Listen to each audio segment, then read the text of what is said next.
So, you got the script to the finale. What did you think reading it? Like, how did it sort of, impact you? Well, I was really happy with how they just handled everything, but I was a little concerned, like, how am I going to say some of these lines without just my heart in my throat, But they were smart. They gave me, some good emotional stuff to do, so that just on the off chance that I wasn't able to pull myself together and like not just cry at every line.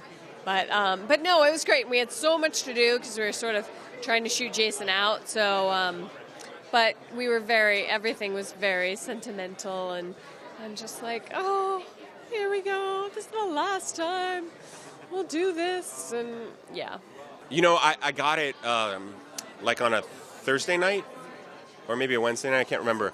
And I was so tired. I had a long shooting day. And I opened it up and I went, I'm not awake enough to read this. And normally I would want to gobble through it, but I couldn't, so I saved it for the next morning when I was alert. And I had a really special experience reading it. It felt really, I don't know, I just thought it was a great episode. And then we did a table read, which confirmed that it was a great episode, but also that was kind of what felt like the beginning of the end, Like once we did the final table read, it really sunk in, like, oh, this is our last table read. Like, this thing is ending. But it was all part of a lot of How I Met Your Mother. A lot of dealing with being on How I Met Your Mother and being off How I Met Your Mother is like you can look at How I Met Your Mother to help you. Like there's all sorts of things about accepting change and letting things die and transitions in life. And I think that's why people love the show, because it has a lot of truth in it about rites of passage and about what it is like to live life. Well, I just think that reading that finale just made me realize that this show was ending.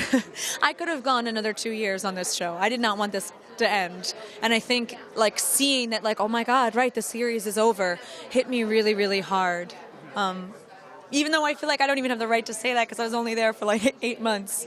But I love them so much, and I didn't want it to be over. This is a very different type of sitcom when it started, and the way, the mystery element, the going back and forth in time. Do you think it's helped influence, because it's been a success, Hollywood, to see that you can take that form and do different things with it? I mean, I hope so. I hope that people don't learn the wrong lesson, which is thinking that we're all style over substance, because the brilliant thing about the show, I think, was that it did all those things. It was incredibly clever. It was non-linear. It popped all over the place. It had a ton of in-jokes. I mean, it did so much.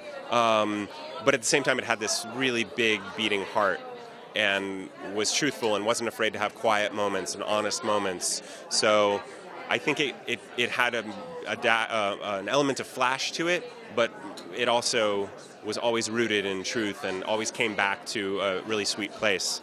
Absolutely. I remember when we were like promoting the first season and we had to like explain in every interview, okay, so it's set in the future but in the present with the flashbacks, and there's the flash forward, and they were just like this glazed over, like, flashbacks in a sitcom, what is that?